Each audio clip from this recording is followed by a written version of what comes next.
This summer, an email sent to me by two old high school friends, Peter and Bergie, mentioned a missing time episode which occurred when I was 19 years old at the old silo, a party spot in the middle of an abandoned farmer's field.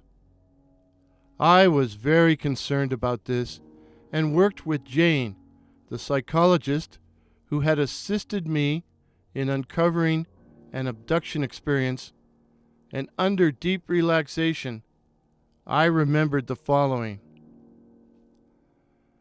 We were hanging out, passing around a glass Coke bottle containing 50% Coke, 50% dark rum, and I was feeling very relaxed.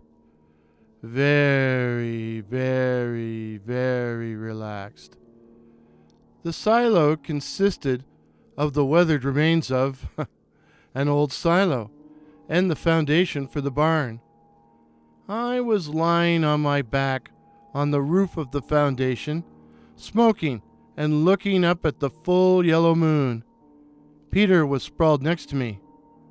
I was thinking about nothing, about bullshit, when he interrupted my drunken reverie by asking, "What the hell's that?"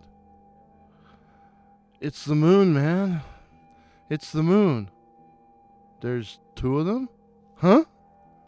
Sure enough, there were two moons in the sky, but they were not identical. One presented its familiar, pitted, yellow face, but the other was an intense silver oval, shining so brightly you could only look at it by squinting or shielding your eyes. And it was getting bigger. Quit shining that fucking light in my eyes," grumbled Bergie, who was kind of far gone. I sat up, wondering if the light could be a flashlight held by a cop. But no, the light was above us, coming down, and enveloping us. And then the fear came down as well, and I tried to get up, to leap to my feet, only to find I couldn't move. I couldn't move, and they appeared again, and I had seen them before. Spindly, insectoid, gray aliens, but accompanied by a normal-looking guy. Normal, except that his eyes were two pools of Stygian blackness, totally black eyes. I suddenly found I was able to move again, to get up. I wanted to run away, to flee, to get away from the fear. But instead I walked towards the man with the black eyes, who greeted me by name. By name! By name! How the hell did he know my name? Peter was also on his feet, assisted by one of the Greys, but Bergie was resisting.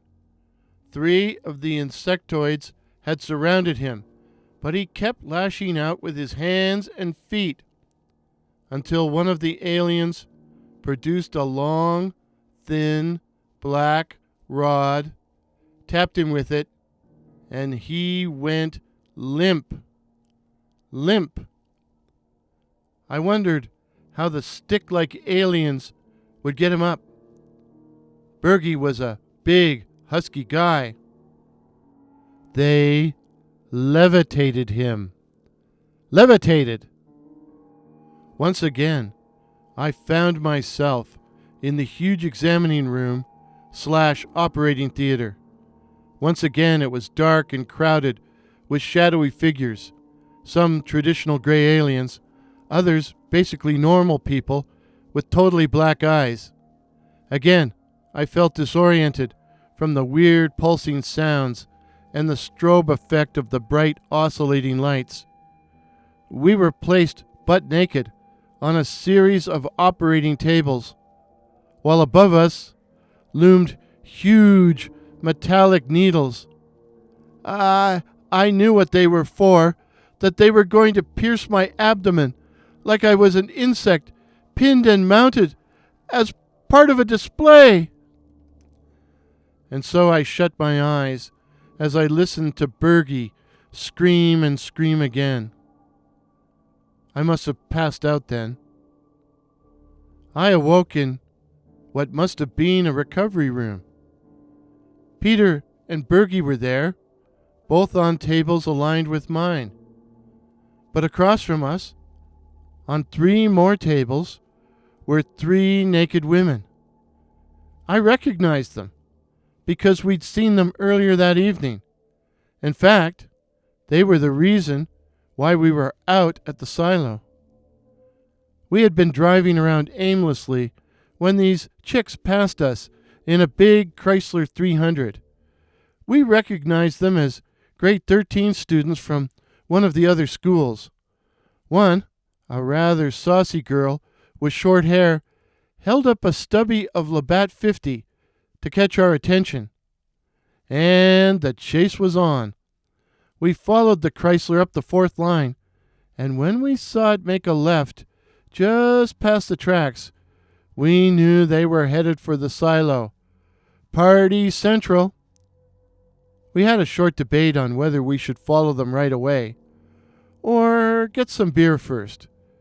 Bergie was for following, but Peter and I wanted supplies, so in the end we compromised, racing to Bergie's house, where he had a Mickey of dark rum, which we mixed with a 2-liter glass bottle of Coke. But when we returned to the silo, they were gone. The birds had flown. It had only been 20 minutes, but they had vanished. "I told you guys," Bergie growled. "Oh well," Peter shrugged philosophically, "since we're here," and he reached for the bottle of rum and Coke. But now the ladies were back, and each in turn sat up, slipped from their respective tables, and appeared to sleepwalk towards us. And it was sleepwalking, even though they had their eyes wide open. Their eyes wide open, eyes which had turned completely black. We were all sitting up at this point, in more ways than one, if you know what I mean. Bergie's eyes looked glazed over, as if he was drugged. Like the old Ian Dury song says, "What happened next is private." And then I was back, lying atop the old barn's concrete foundation, staring up at Peter, who said, "So you're awake now, eh?" Apparently, I had been asleep. Bergie had passed out too. "I almost wish you guys hadn't woken me up," he said.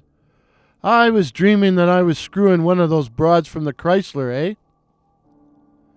Bergie then proceeded to give us a blow-by-blow description of his erotic dream, and neither Peter or I paid much attention. After all, there are few things in this world more boring than someone else's sexual fantasies. We sobered up and went home. And that was that. And it would have been completely erased from my memory if not for Bergie's comment about the strange cloud and the missing time episode out at the silo. Were we the victim of some alien medical experiment? Me for the second time? I told Peter and Bergie what I had learned. Peter believed me, but Bergie rejected it out of hand. He keeps saying that all we saw was some strange cloud. He also claims he doesn't remember any vivid sex dream. And I don't believe that. Peter told me something else too. The 3 girls dropped out of school later that year. Back then, in the 1970s, it probably meant they were pregnant. The girl I did it with, did it too was named Gladys. Gladys! Gladys, for Christ's sakes! But apparently, Gladys had a son. A strange, furtive boy with spindly limbs and very dark eyes. But how dark? Jet black dark? So, do I have a son? Is that my son? Is he my son? Does he look like me? I went into the bathroom just now and looked at myself in the mirror. And I looked into my eyes, and they were two pools of Stygian darkness, jetty blackness, dead black eyes. For the child is father of the man.